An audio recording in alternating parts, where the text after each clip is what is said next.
or a certain kind of plant, today's show is for you. On our show, we have two brothers. The two brothers from Two Brothers Organic, famous for their kapli, famous for their A2 ghee, and they join us and tell us all about their own story, why they decided to do it, and we look at it as a model that other farmers, other urban people like you and I who aren't into farming but maybe have a dream can get into.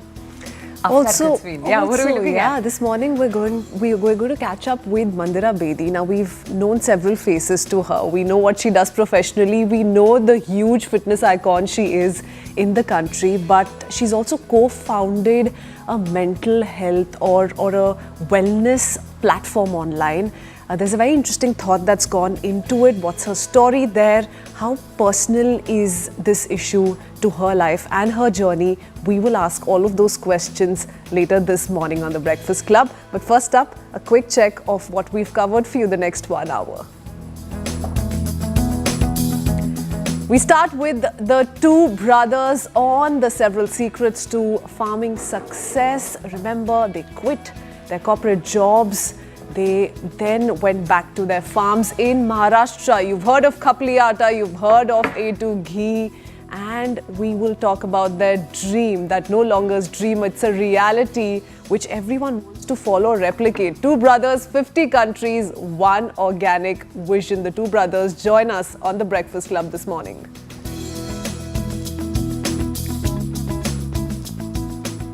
And after that, Mandira Bedi and Nupur Mohan join us here on The Breakfast Club. They tell us about their new initiative and why it's just so important.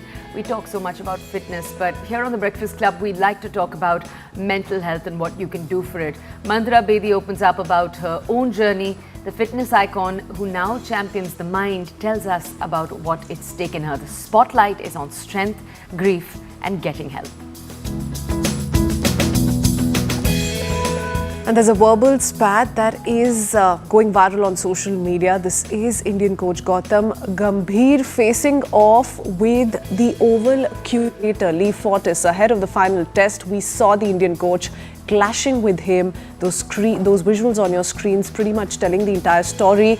But this has really taken the internet by storm. We'll play out the reactions that have come in since.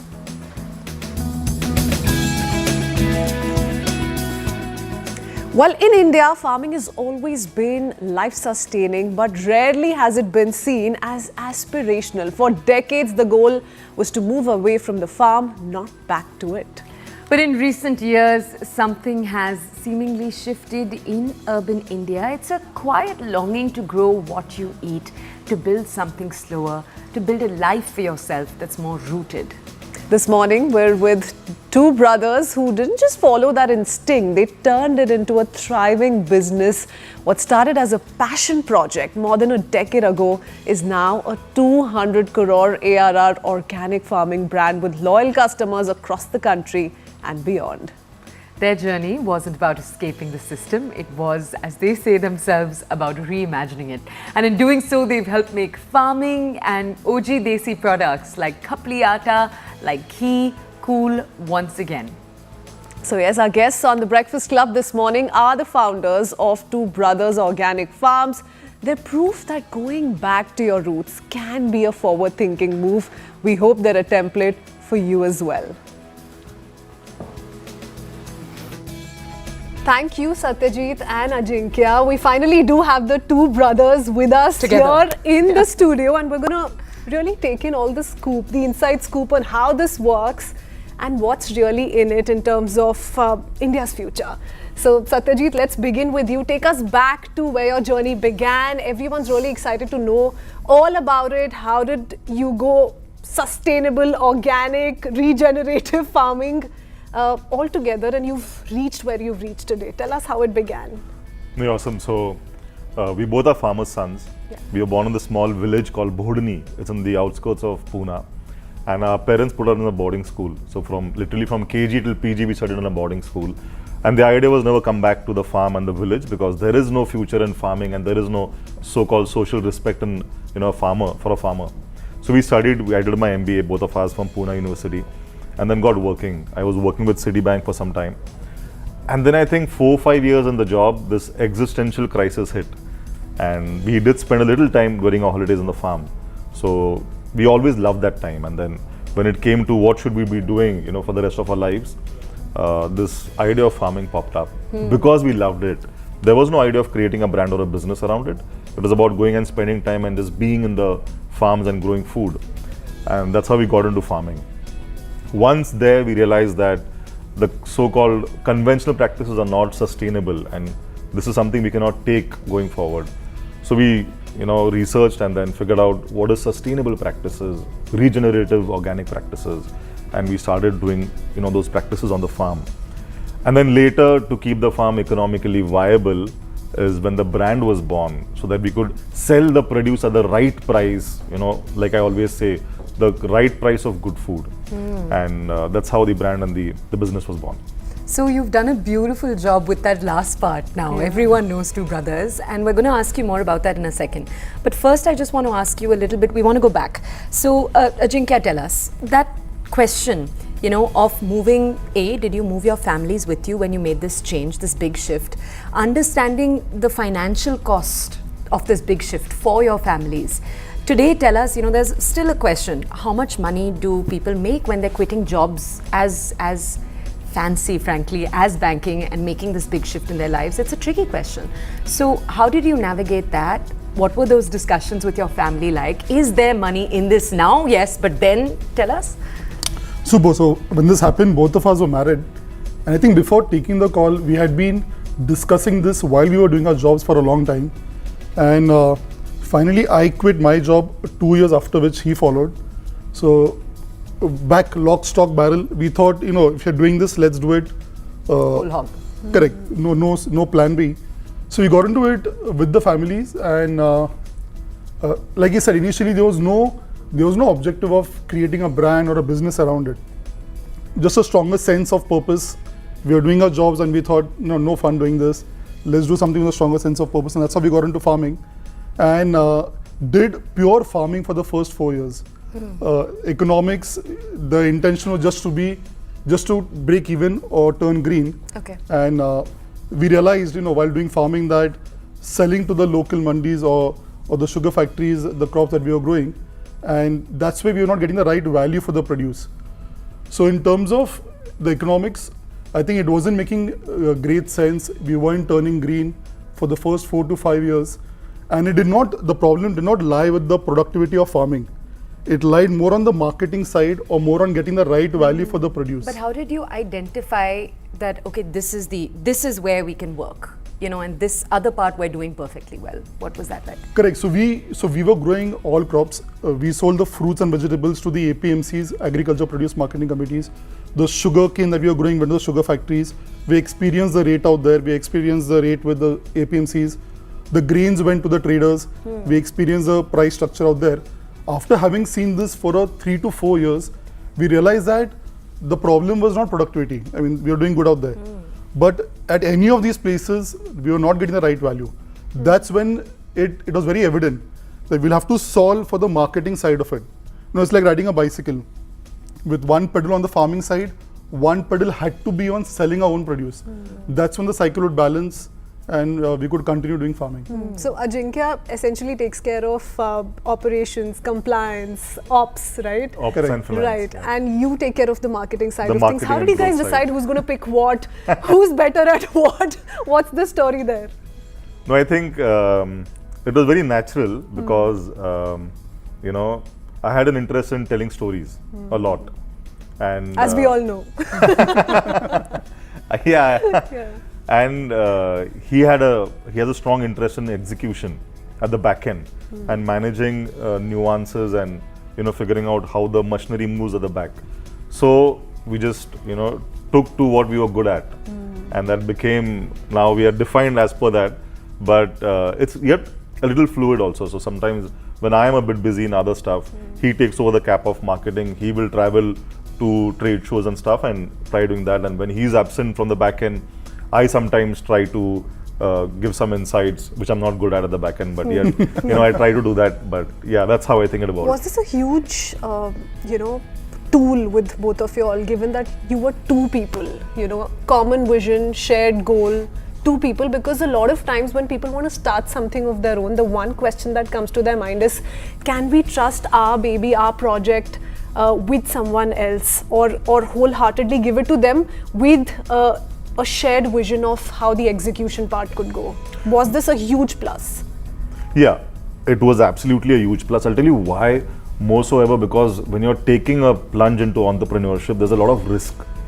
And when you're doing it alone and there's no one else to brainstorm with, or you know, you're a bit nervous about taking that step. But when you're doing it with somebody, you know, lightheartedly you'll always say that, you know, even he's in it for it. So let's figure out, we can do something about it. And there is some sense of objectivity. When you do it yourself, and if you're not making good progress, you tend to personalize it and take all those negatives very personally. But when you're doing it as, you know, like we brothers are doing it, or two co-founders are doing it, there is some objectivity which sets in when you bounce this off with the other co-founder, and he'll you know, give you his sense of things. So I think that helps a lot. Of course, being an expert in one area and, you know, the other co-founder being an expert in the other area, that helps in building initially aspects of the business. So I think today mentally it helps a lot because we are both in for it. There are two pillars to lean on almost. There are two pillars to lean on, and there is always somebody else to blame. And it's family. And it's family. I think one plus one is, it's never two. It's the always ideal one. So it's the teamwork. And one plus one never fails. It's like we're talking about the Breakfast Club here. But I want to ask you, tell us a little bit about the failures and the trickier parts, the harder parts, especially when you were starting out. What were the downs? Because today it's a story of ups, it feels like. You've also talked about how the farmers' distress you saw around you is a crucial part, that you saw in Maharashtra everywhere, was a crucial part of why you decided to go back. Did you have issues plaguing you in those first few years? What were they like? So yes, people always look at us and tell us you're an overnight success, and it's just that the night came after 10 years of doing farming. So those 10 years we have taken to build what we built today. There were initially a lot many failures. There were a lot many challenges. One of the greatest challenges we faced was, you know, societal conditioning, or the way society looks at you when you go back to do farming. Even your parents, even our parents, and even the people around you. What do you mean? There's resistance. So there's this concept ki, you know, absolutely. People in the village say that if you don't study, we'll make you keep cows and, you know, do farming. And now after studying and getting a good job in a good city and, you know, having a good life, you're coming back to do farming. So something's crazy about you guys.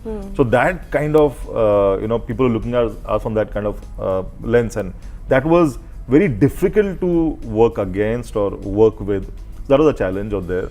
Initial failures were many. Now, while we had this innate interest to turn our farm sustainable and organic, there is no know-how of organic anywhere. Even a 4-year BSc Agri course. This is 13 years ago. This is 13 years ago. Yeah. Now also, there is no structured course. All the information that you have about sustainable farming is through disparate sources. And so those sources became our go-to, you know, places. And especially farmers working in hinterlands, like there was Narayana Reddy in Bangalore, there was Bhaskar Bhai Save in Gujarat, there was Ashok Ingole in Maharashtra. And these guys are encyclopedias in themselves, but they've learned it through experience. So you have to go and kind of take that from them. And so those 3-4 years went in learning from them. And with our own money, you know, our farm became a laboratory. And we had to experiment and, you know, be at the risk of losing everything. And we came to a point where we literally invested everything and were left with nothing. But these experiments were very essential for us to build conviction around this model, and if we are going to do this all our life. Absolutely. How easy or difficult, since we're talking about challenges, Ajinkya, you can maybe comment on this, was it to make it more than 2 people eventually? Now, you know, you guys are working with thousands of farmers. How easy or difficult was it to convince people about this form of farming, moving to organic completely? Because let's say 12, 13 years ago, this was still a concept which people were wrapping their heads around. How difficult was it? What were the challenges you faced? So it was always one step at a time. It started with both of us experimenting on a 2-acre plot.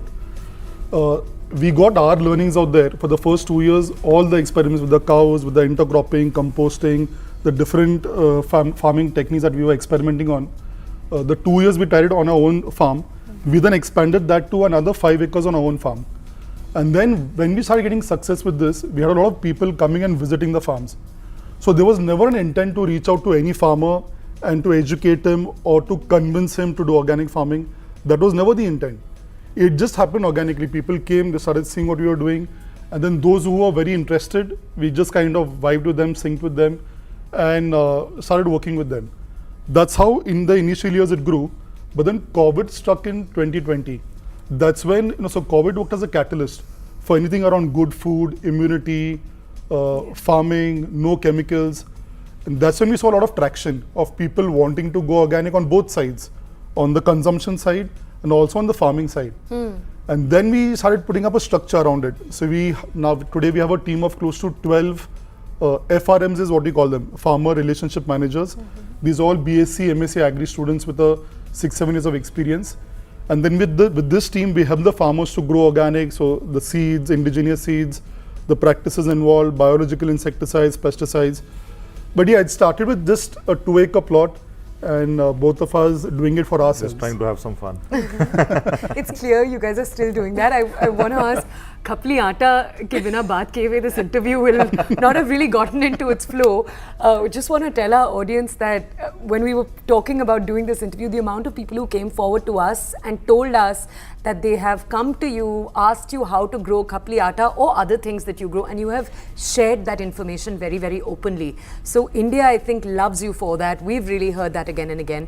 But tell us, khapli atta kaise hua? What's the story? And then take us into your marketing strategy, the marketing story around it, because it is a phenomenon in itself. No, absolutely. So khapli atta is one of our products, and the broader philosophy we have kind of tried to follow for getting products out in the market is, simply on the farming side, do what my grandfather did. On the product side, do what my grandmother did. Oh. So the ghee, the way we make it is as per tradition. The jaggery, the way we make it is as per tradition. The packaging is cosmopolitan. So market it like your grandkid will, almost as well. Yeah. So absolutely.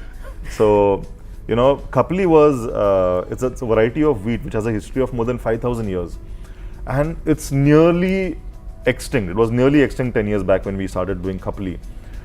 In one of our home festivals, my mother made a dish called lapsi. In Marathi, it's called lapsi. It's a broken wheat, jaggery, and ghee dish, and it tasted very different. When we asked her, she said, this variety of wheat is what makes the difference.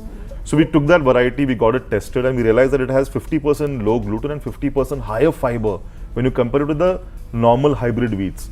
Now what has happened is that in the 1960s, after the Green Revolution, wheats have been hybridized to yield more. But what they yield more is gluten and not nutrition.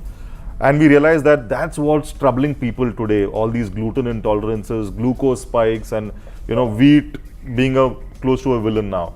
So we started working on khapli, started grinding it with whole bran, and started packing it and sending it to our consumers and selling in farmers markets. And then we got a lot of feedback from them saying that this is really helping them. And that's how slow by creating awareness, then from 1 acre to 2 to 20 to 200 to now planting with and across I think 2,500 acres with farmers in 2 states, is how the khapli story built up. Okay. There's one more question that people have often asked you, so let's just hear it again, is in terms of nutrition, you've told us what khapli brings to the table.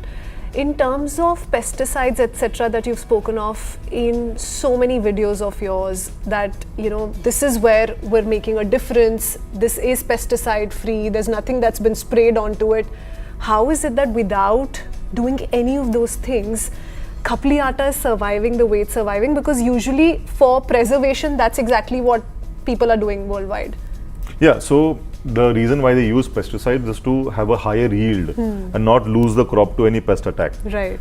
Like I told you, khapli is not a new variety, it's a 5,000-old variety. The way it kind of got preserved and evolved over 5,000 years, it has a genetic memory. So it's more pest resistant, it's more drought resistant. The newer varieties, like I told you, were designed to yield more, but they are susceptible to a lot of pest attacks. They require more water than native varieties. And so when you switch to a native variety, you get a variety that's already hardened, you know. And as pest control measures, you do have, like you said, biological interventions. So we make our own pesticide. It's a combination of 10 leaves which cows do not eat. It's called Dashaparni Arka. And it acts like a repellent. It's a non-violent pesticide. And you time it, like, you know, on no moon is when pests lay eggs, and you time your spray at that point. And you tend to control the amount of pest infestations in your farm. There are also integrated pest management practices. You do intercropping and not monocropping. You plant monocots and dicots. You plant a forest wall around your farm where a lot of biodiversity lives and does integrated pest management. Ultimately, I will not yield as much as a chemical-based farmer. I will yield 60 or 70% of his yield, but it's more sustainable, it is more nutrition rich, and if I can get a higher value for it, it is economically sustainable. Satyajit touched upon this very interesting aspect of how people were quick to judge that, you know, you've left your well-paid jobs and you're back to farming. So itni padhai likhai kyun kari? Has that changed over the last decade? Do you think there was a time when people used to take pride in agricultural practices, they used to take pride in farming, and slowly were opening up to that idea or recognizing our roots and actually embracing it? Do you think there's been a shift? Yeah. Yes, I think that there are India and Bharat. So if you go to the other side of India, there is still the same stigma or the same lens at which they look at it. That, you know, if you're not educated enough, then after all the options available, you get down to farming.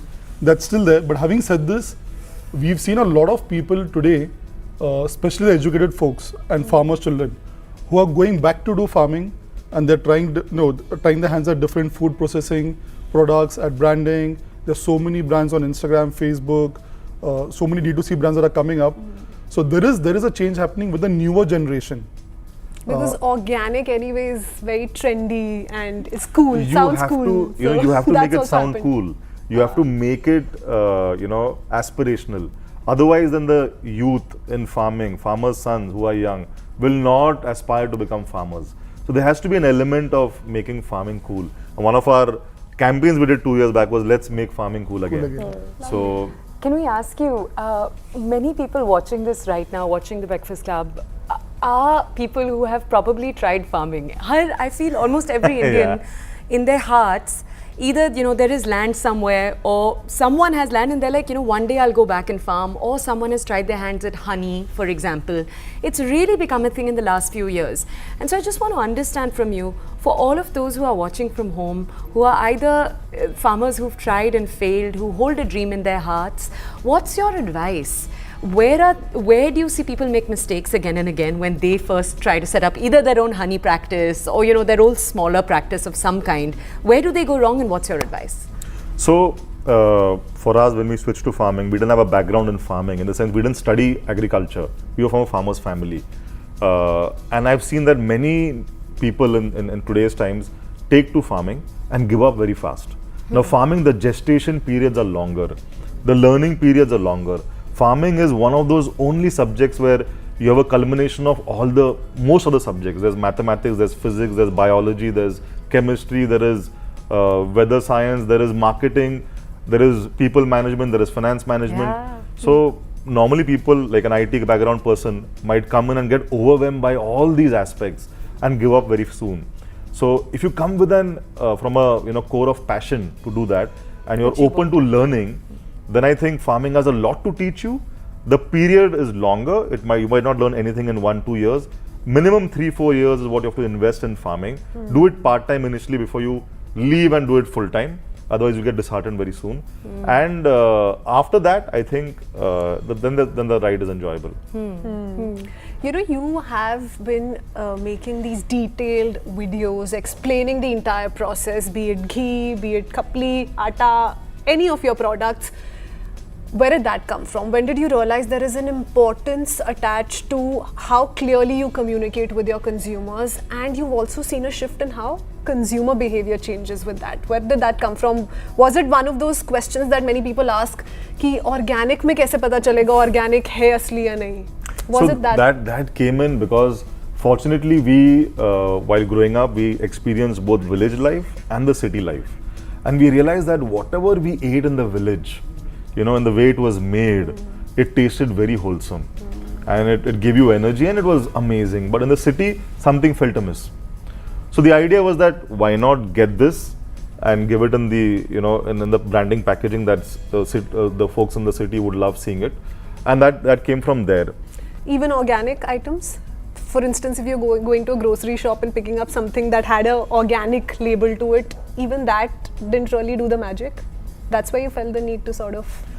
Yes, absolutely. Because, the way stuff was made, so like you get organic ghee today in the market, but the way it is made is, they make it from cream. There's a newer way of making it. But actually ghee has to be made by fermenting milk to curds and then churning curds to get white butter and then melting white butter to get ghee. And this process is now famous in the US. It's known as cultured ghee. Because when you ferment milk to curds, lactose breaks down to lactic acid. And people with lactose intolerance can do with this ghee and not with the market ghee. But as a shortcut, people have been making, and larger brands have been making ghee in this fashion. Now it might be organic, but the process of making is, is new age, and it misses the olden process, which is more holistic. Now you eat atta, right, from a larger brand. The way they make atta is they remove the bran, and they just crush the middle part, because the bran has more fiber, and the flour will go bad fast. It'll get infested fast because fiber attracts more of these small ticks and stuff. Now, the way to eat flour, healthy way, is to grind it with the bran. The shelf life may reduce, but it increases your life. And so we realized that though if organic is there, the way of processing food is different, and we need to emulate traditional processes which are more holistic and which are better for you. My shelf life of my food might be less, and we are doing interventions of packaging tech where we pack it with nitrogen, which is an inert gas, but from there you get a higher shelf life, but not putting any preservative, additive, binder, filler, essence, color, perfume in the product to increase shelf life. So that's something we don't fiddle with. Also, what your brother said earlier, that it's the one profession that has everything in it together. It encapsulates everything. It's noble, as you said, and it encapsulates the world in one go. Satyajit, Ajinkya, it has been wonderful to have both of you on with us, sharing your wisdom, really, wisdom that is passed down from generations, and you're doing just such a beautiful job spreading it to the younger ones too. Thank you for making everyone's life healthier. Yeah, and tastier. That's the best part. But we're just having fun. I think on the way that's happening, we're glad. Yeah, lovely to hear. Thank you and all the very best.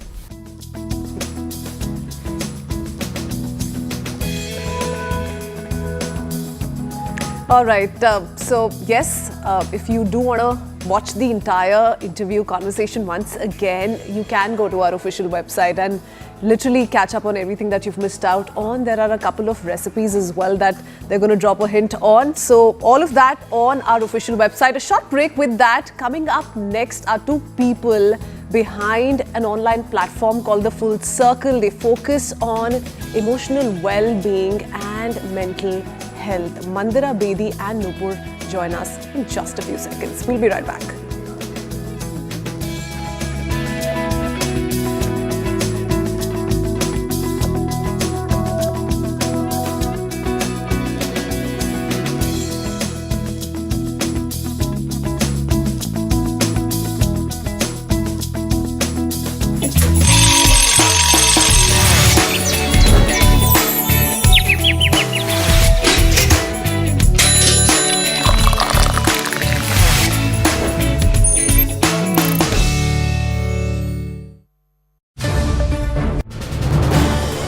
This is News 18 Network.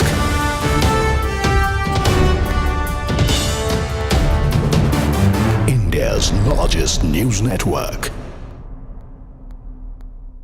The parliament yesterday, with Prime Minister Modi leading the charge. Both the centre and the opposition locked horns in parliament over the 4-day military conflict between India and Pakistan in May. And Prime Minister Modi, Home Minister Amit Shah, Defence Minister Rajnath Singh and several NDA MPs spoke during the debate and reiterating the government's stand. The ceasefire on May 10 was agreed to after Pakistan pleaded for once. And Prime Minister Modi also said that no leader from any country had asked India to stop Operation Sindoor, and he also said that India stopped its offensive after achieving 100% of its objectives. And on the other hand, Congress's top guns, including Rahul Gandhi and Priyanka Gandhi, led the opposition charge, slamming the government over security lapses. Donald Trump, 29 times he said, 29 बार उन्होंने बोला कि भैया मैंने cease fire करवाया है। अगर वो झूठ बोल रहे हैं तो अपने भाषण में यहां प्रधानमंत्री कह दें कि वो झूठ बोल रहे हैं। If he has the courage of Indira Gandhi, let him say here, let him say here that Donald Trump, you're a liar. That you did not make a ceasefire and that we did not lose any planes. Let him say it here. 50% भी है इंदिरा गांधी का, तो यहां बोल दें। अध्यक्ष जी, दुनिया के किसी भी नेता ने भारत के ऑपरेशन रोकने के लिए नहीं कहा। 9 तारीख को रात को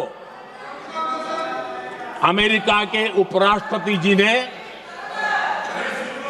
मुझसे बात करने का प्रयास किया। वो घंटे भर कोशिश कर रहे थे, लेकिन मेरी सेना के साथ मीटिंग चल रही थी, तो मैंने उनका फोन उठा नहीं पाया। बाद में मैंने उनको कॉल बैक किया। मैंने कहा कि आपका फोन था, 3-4 बार आपका फोन आ गया, क्या है? तो अमेरिका के उपराष्ट्रपति जी ने मुझे फोन पे बताया कि पाकिस्तान बहुत बड़ा हमला करने वाला है। ये उन्होंने मुझे बताया। मेरा जो जवाब था, जिनको समझ नहीं आता है उनको तो नहीं आएगा।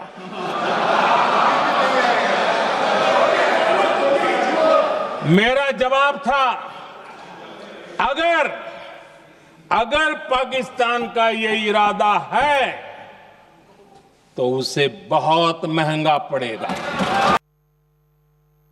Not a single country has condemned Pakistan. Everybody has condemned terrorism. What does it mean? That the world is equating us with Pakistan.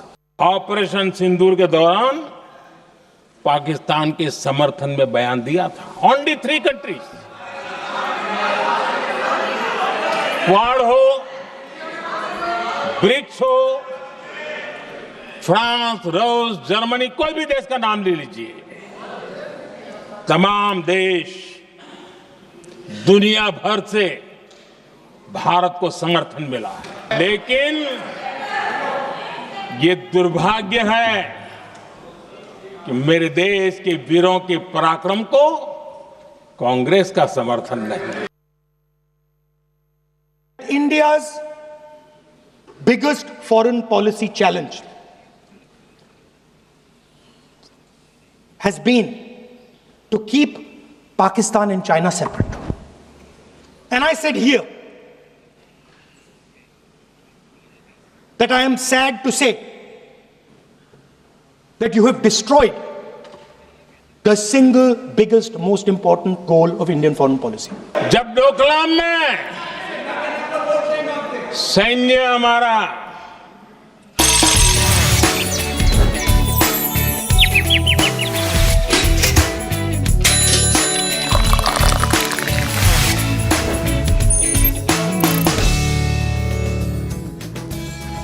Good morning, welcome back to the Breakfast Club, and now let's go over to today's 2 people of interest. We have joining us on the show 2 women with 2 very different journeys, yet a shared belief that emotional wellness needs to be taken seriously in a country that still sometimes whispers about it.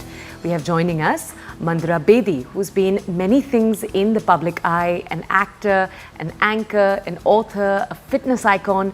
But behind that visible life is another story, one of therapy, one of resilience, one of processing grief, and a conscious decision to speak up when silence seemed like possibly the easier option. Let's talk about Nupur Mohan. On the other hand, she comes from a corporate background, a Forbes recognized entrepreneur who built a global marketing firm from scratch. But what brings her here is, once again, personal loss, reflection, a decision to build something that supports the emotional needs of others in ways she once wished for herself. Together, they co-founded The Full Circle, a platform that's as much about therapy as it is about community, about group support and equipping people with the tools to navigate emotional stress in real life, not just in theory. This morning, we're joined by Mandira and Nupur. We're so happy to have them here on the show. Good morning to both of you. Thank you for joining us here on the show. Thank you. Yeah, it's Good lovely to have morning. both of you. Thank you so much. Let's and you're also matching. You're both wearing blue and we're both wearing white. But anyway, let's come over to both of you with questions. Mandira, if we could ask you first, tell us a little bit about the Full Circle. So tell us what inspired you to co-found it. Why did this particular cause feel like a cause that you wanted to really put yourself behind? But here's the thing, over the years, and I would say this, the first time I went to therapy was close to 25 years ago. Wow. That was a time when literally it was taboo and people whispered about it. And on my phone, I had one psychologist's number, and that too because I had interviewed her on a show like this.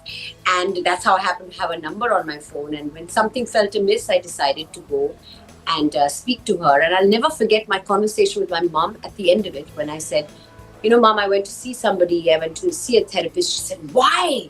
What's wrong with you? And I said, nothing's wrong with me. I was not feeling good about something. So I decided to meet her. But you can speak to me or you can speak to your friends. And the fact is, it was really considered taboo back then. Things have opened up, especially after the, pandemic. And you hear so many cases of depression and suicide. And now I have like 20 therapist numbers on my phone. Things have changed over the years, but still it is a little bit taboo. Still people whisper about it. Still people say, what's wrong with her that she goes to a therapist or she goes to a counselor? So that needed to change. And the Full Circle is a space, a safe space of, emotional well-being, mental wellness, a place where you can, reach out, speak your mind, get the perspective you need. And I'm really glad to be a part of something like this because it's a long time coming and we need more spaces, safe spaces like this for people to, reach out and air their issues and look at it, get a different perspective and get help and mental wellness. I think mental wellness, emotional well-being trumps everything. We talk about physical health and all the rest of it, but mental wellness, emotional well-being, being okay here and being okay here is of most importance. It beats everything else. Yes, absolutely. And totally understand where you're coming from because there is a certain stigma still attached to the whole idea of mental health, of emotional well-being. And to quickly take it across to Nupur, I do recall one of her social media reels that spoke of how 1 of 5 new moms in the country deal with postpartum depression and how there is a lack of recognizing the need for therapy or help. Nupur, how do you see the Full Circle breaking these kind of barriers, making a change, making these conversations more mainstream then? See, I think as a country, we've come a very long way. Yes, stigma is there, but we are evolving. At Full Circle, we do take the efforts by actually putting real faces. So why do we also have Mandira? I mean, it was also Mandira's vision is because people can resonate to her, When you see somebody who inspires you talk very vocally about her issue, you think that the problem is a little smaller then. So I think putting real faces, real stories, everyone's included, makes mental health more human and it's not very clinical. Then it does not sound like a disorder. It does not sound like a disease. It's something which is very normal. It's okay not to be okay and it's okay to ask for help. It's nothing where you're breaking down weak and where you're challenging yourself that this is not the journey you want to take. So I think that push is what we are trying to give.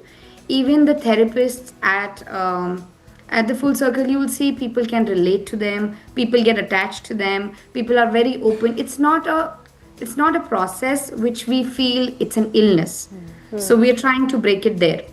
We are also using a lot of warmth, community building, storytelling, success stories of people who have passed through a journey as a testimonial for people to take that first step. So I think that's really helping us. Very important, if I may say something, the first step, taking that first step, making that first call from somebody who's never gone to a counselor or a therapist. The thing about the full circle is that the first call is taken by a counselor. So you are already in safe hands from the very first moment, because when you make that first phone call, or you make that, take that first step, and somebody who's not very equipped to handle that first call, if he or she takes it, then you're already intimidated. But over here, when you have a junior counselor or someone take that first call, that is what I think is really helpful, because then that goes, then you can go to the next step. You're talking about taking the first step. How difficult was it for you to take that first step, Mandira? You've been seen as a symbol of strength, but we all carry our weaknesses along with our strengths. It also means a lot of vulnerability. Strength comes with a lot of vulnerability. Tell us about your own life experiences and how they've shaped the way you look at this whole idea of feeling emotionally in control of yourself. Strength for me has changed. The definition of strength has changed over the years. I mean, many years ago, whatever I felt, whatever I was going through, one would say, you know what, we need to put up a brave front. We need to put up a brave face. We need to not let people see our weaknesses. And over the years, I found that, actually being vulnerable and sharing what you feel, and, let it all hang out, because that's real, and that's who you are, and sharing what you're actually feeling and your vulnerabilities, that probably takes a lot more strength than putting up that brave front.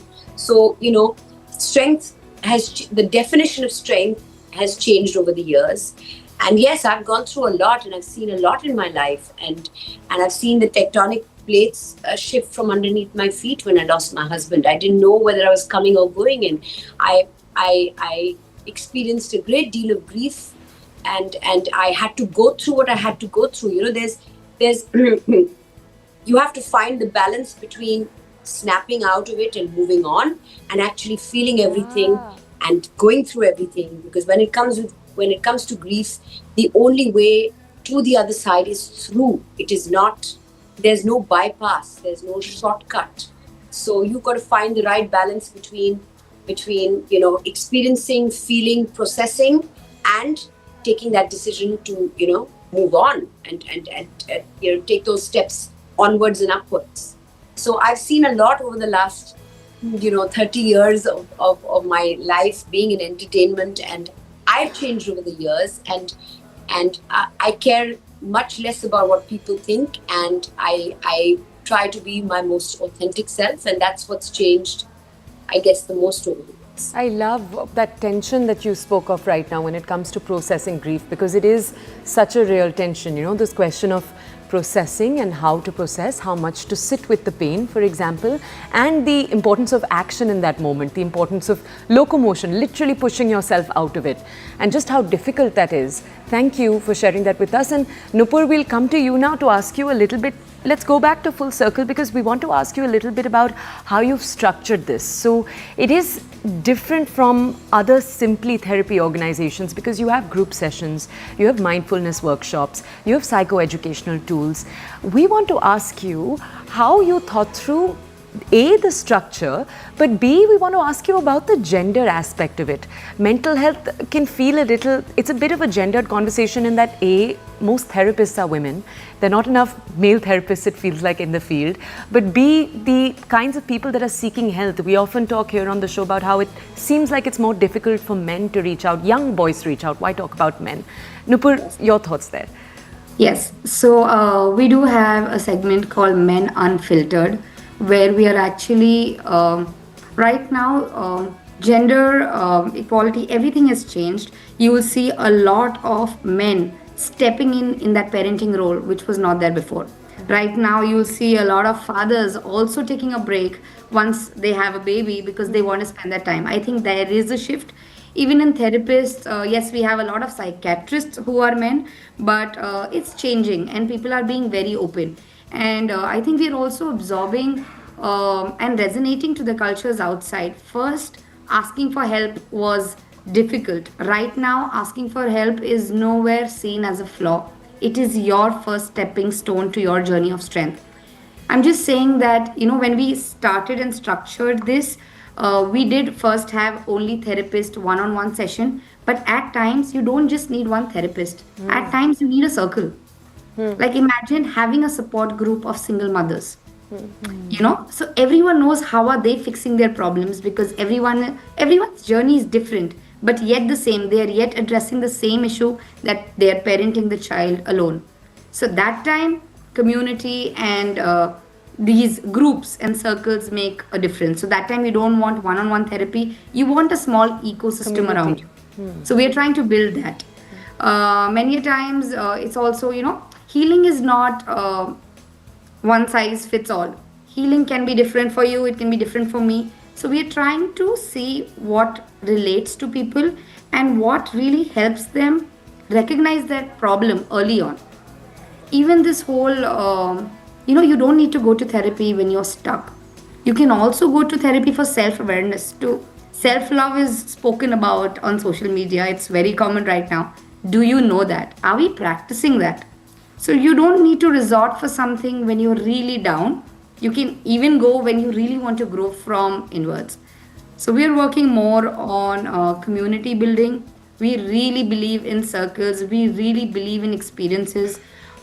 Yes, when people come to us, we don't share data. Confidentiality is maintained. But when they open up within their own circle, they find their own friendships. They find their own support system. And that breaks all the barriers. It breaks the barriers even of gender.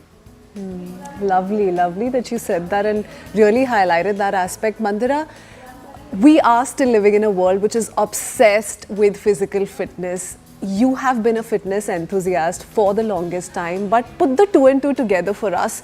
What's the journey been like ever since you integrated your physical fitness routine with an overall mental well-being that you've attained through the several practices that you have resorted to the last few years? What kind of magic has this wholesome experience created? I must tell you, I used to have anger issues, like serious amounts of anger issues, and had an addiction to sweet. So my anger issues weren't getting better. There used to be a time when I would feel something's amiss and I would go for a run and it would, I would be able to work it off.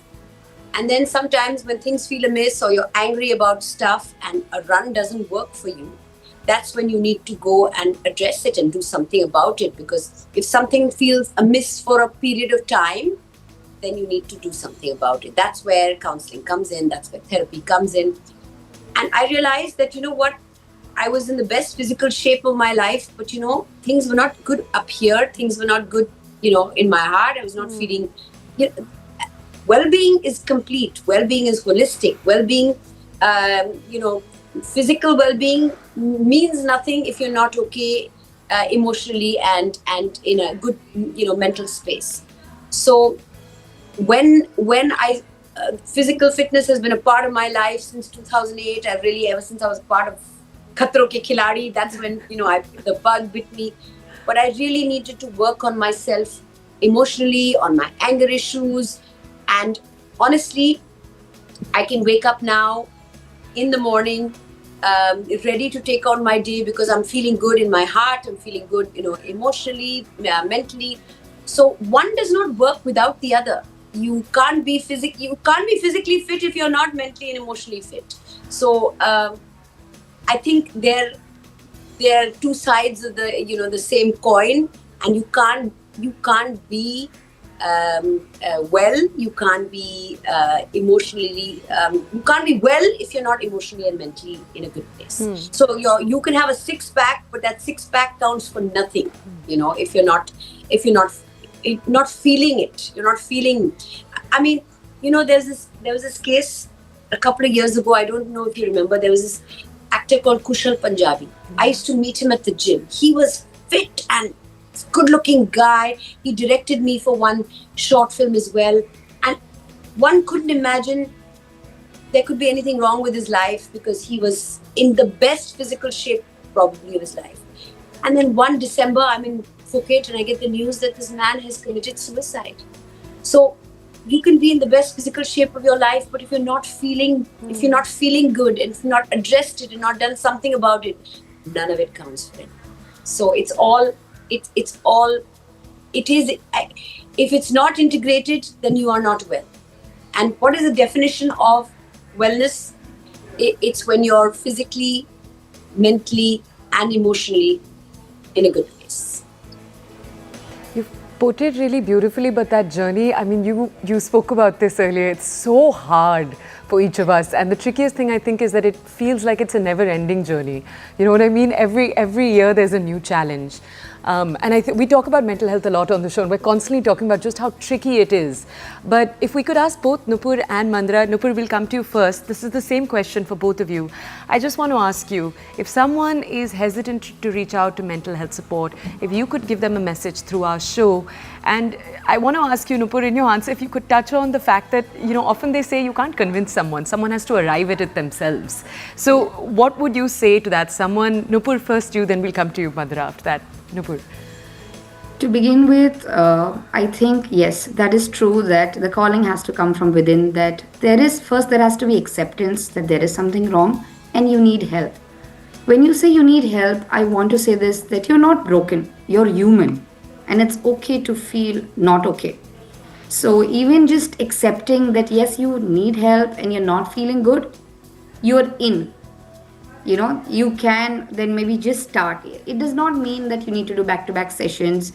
It is not intimidating at all. It is for you to learn to recognize your feelings. So I think just asking for help and knowing that it's your strength and it's not your flaw and you're not weak to do so, you're in there. You're not going to get intimidated. You're not going to feel that this is not right for me. You're going to have a comfort zone. And that comfort zone is a person who is a certified therapist, is a clinical psychologist, or it can be a psychiatrist if you have any disorders where medical intervention is required. You're going to somebody who is medically equipped to help you. There are things, many a times your comfort zone is your mom. But when life happens, everything, you can't go back to your parents, or you can't go back to your partner, or you can't go back to your friends. There has to be some identification of any issues within yourself. So I think that stepping stone, acceptance, is the first sign that yes, you will sail through this. And parents play such a huge role in normalizing that journey. So for parents to wholly accept that my child needs to go for therapy is also so very important. Mandira, last few seconds to you. Well, I just say, reach out. I tell people, I address a lot of groups, corporates and stuff, and I say, reach out, First step is awareness. Something is amiss. I can't shake it off with a run or a workout. If it stayed a couple of days, reach out. My point is, a lot of people hold back reaching out to a setup, to a doctor, to a therapist. First air it out with a friend. If you can't, reach out. My point is, don't hold anything alone, because we very often, when we start thinking of our issues and our problems, we get consumed by them.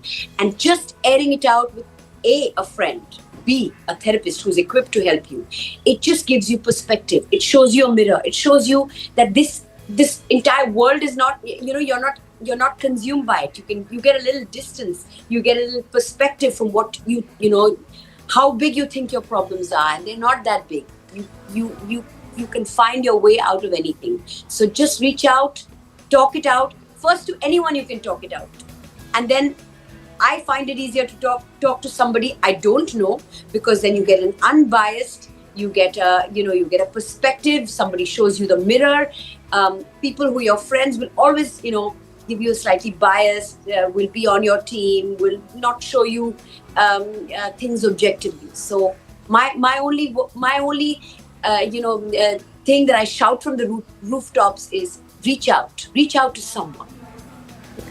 I love that you said shout it from the rooftops. We're doing that here too. We really want that message. Everyone who's watching right now, I really feel everyone should try therapy. I don't know if that's pushing it too far, but it really is something that opens up doors for you. Mandira, Nupur, thank you so much for joining us on the show. Thank you for taking out time here for the Breakfast Club.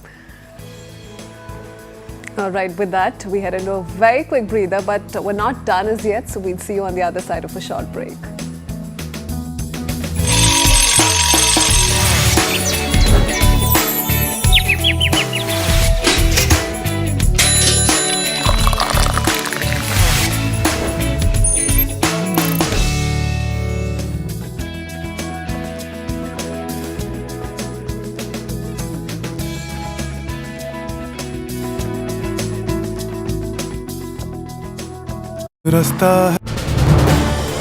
This is News 18 Network.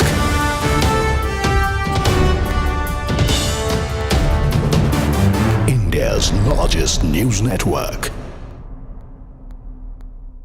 The parliament yesterday with Prime Minister Modi leading the charge. Both the centre and the opposition locked horns in parliament over the 4-day military conflict between India and Pakistan in May, and Prime Minister Modi, Home Minister Amit Shah, Defence Minister Rajnath Singh and several NDA MPs spoke during the debate and reiterating the government's stand. The ceasefire on May 10 was agreed to after Pakistan pleaded for once, and Prime Minister Modi also said that no leader from any country had asked India to stop Operation Sindoor, and he also said that India stopped its offensive after achieving 100% of its objectives.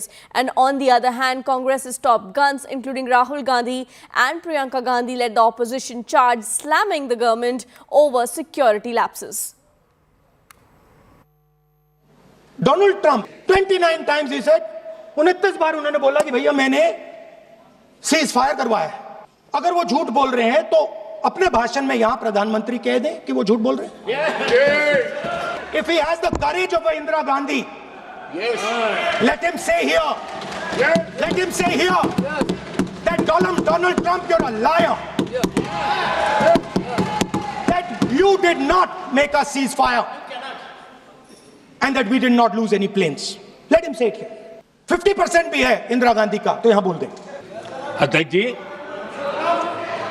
दुनिया के किसी भी नेता ने भारत के operation रोकने के लिए नहीं कहा. 9 तारीख को रात को अमेरिका के उपराष्ट्रपति जी ने मुझसे बात करने का प्रयास किया. वो घंटे भर कोशिश कर रहे थे, लेकिन मेरी सेना के साथ मीटिंग चल रही थी, तो मैंने उनका फोन उठा नहीं पाया. बाद में मैंने उनको कॉल बैक किया. मैंने कहा कि आपका फोन था, 3-4 बार आपका फोन आ गया, क्या है? तो अमेरिका के उपराष्ट्रपति जी ने मुझे फोन पे बताया कि पाकिस्तान बहुत बड़ा हमला करने वाला है. ये उन्होंने मुझे बताया. मेरा जो जवाब था, जिनको समझ नहीं आता है उनको तो नहीं आएगा.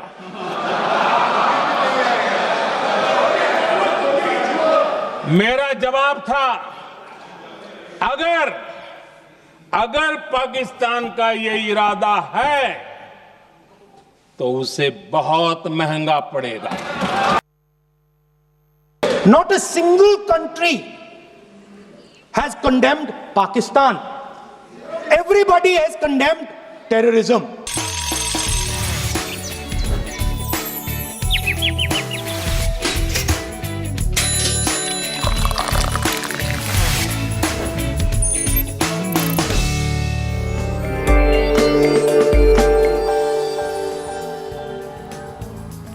All right, next we bring you a special section on financial markets powered by Money Control Pro. It's Money Control's premium destination for investing and business insights. Let's take a look at the Indian stock markets that are likely to open low as indicated by GIFT Nifty. Asian markets opened in the green ahead of US Fed policy decisions later today. US equity markets closed lower on disappointing earnings so far. Crude oil prices hold steady at higher levels as the US indicates levies on Russia in the absence of a truce with Ukraine. And on to a sector in particular, depository is a high entry barrier. Duopoly business in India with good growth prospects. Incumbent players continue to benefit from growing penetration of financial markets. Their revenue mix has a high component of stable annuity-like revenue streams.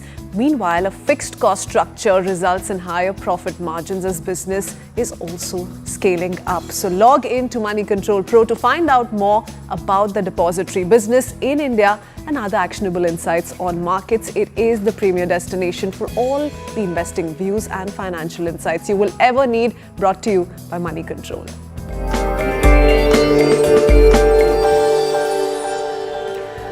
All right, and with that, we are drawing our show to a close. We are just halfway through the week. We have 2 more very, very exciting episodes, interviews lined up for you. Do tune in to The Breakfast Club tomorrow at 8. We'll see you. Bye-bye.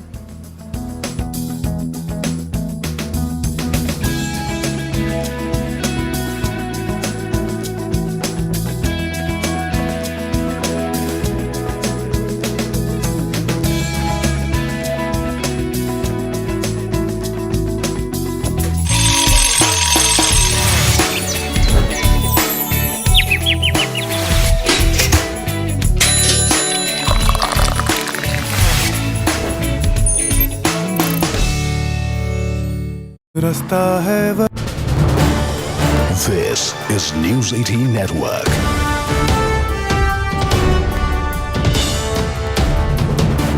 India's largest news network.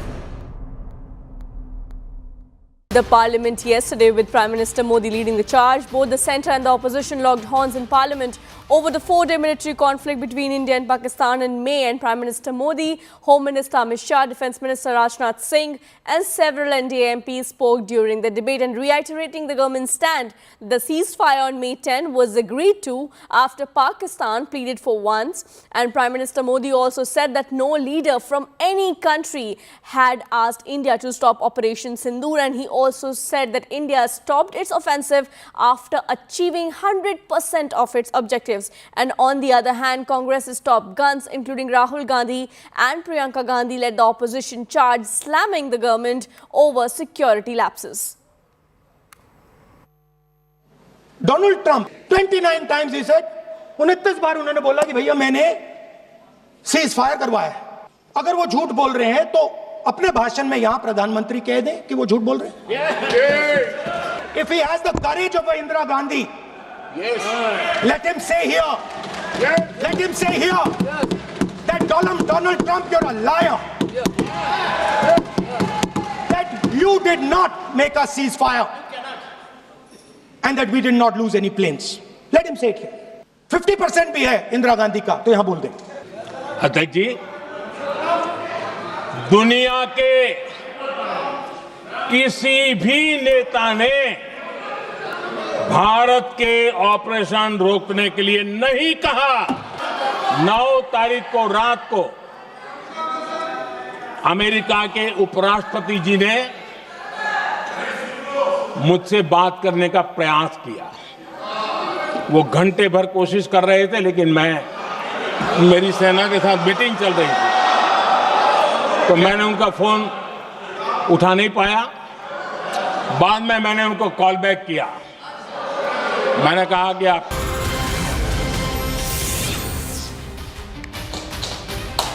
Good morning and a very warm welcome. Thanks for staying tuned to CNN-News18. I'm Prithween Valia. You're watching the breaking news show. First up, we take you through the day's big stories and then we will decode each of these stories for you. Lots happening in the parliament and scheduled to take place today once again. First up, the top headlines. Prime Minister shoots down opposition's Trump claim, says no world leader asked India to stop Operation Sindoor. Opposition remains unconvinced with Prime Minister's speech, says the Prime Minister failed to answer questions on Pahalgam, called it typical Nehru bashing speech. Day 2 of Operation Sindoor